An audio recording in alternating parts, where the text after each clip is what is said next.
RCB royal Challengers Bengaluru 2025 IPL made in champions వాళ్ళ ఇదేని మనం ప్రీవియస్గా అయితే ఉన్నాం బ్రో. ఆర్సీబీ ఫ్రాంచైజీ అయితే సేల్కి ఉంది అని చెప్పేసి చాలామంది చాలాసార్లు చెప్పారు. అండ్ దాన్ని లలిత్ మోడీ గారు కూడా కన్ఫర్మ్ చేసిన విషయం మన అందరికీ తెలిసింది.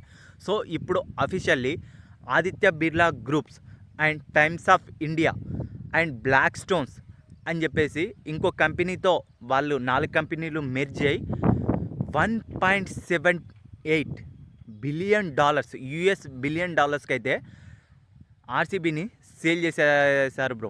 వాళ్ళైతే చాలా హ్యాపీగా ఫీల్ అవుతున్నారు ఆ కంపెనీ వాళ్ళు ఆర్సీబీ లాంటి టీంని పరిచయం చేయడం ద్వారా. మరి ఎలా కొనసాగుతుంది వాళ్ళ ప్రయాణం, మరి చివరి దాకా నిలుస్తుందా లేదా, అండ్ ఈ కొత్త ఫ్రాంచైజీ ఆధ్వర్యంలో మళ్ళీ ఈ సంవత్సరం ఆర్సీబీ ఛాంపియన్స్గా నిలుస్తుందా లేదా అని చూడాలి అంటే, తెలుసుకోవాలి అన్న ఈ సీజన్ మొత్తం చూడాల్సిందే. అండ్ వాళ్ళ ఫస్ట్ మ్యాచ్ వచ్చేసి 28th మార్చి రోజున Sunrisers Hyderabad versus RCB మధ్య అయితే జరగబోతుంది. మరి ఎవరు గెలుస్తారో చూడాల్సిందేమో.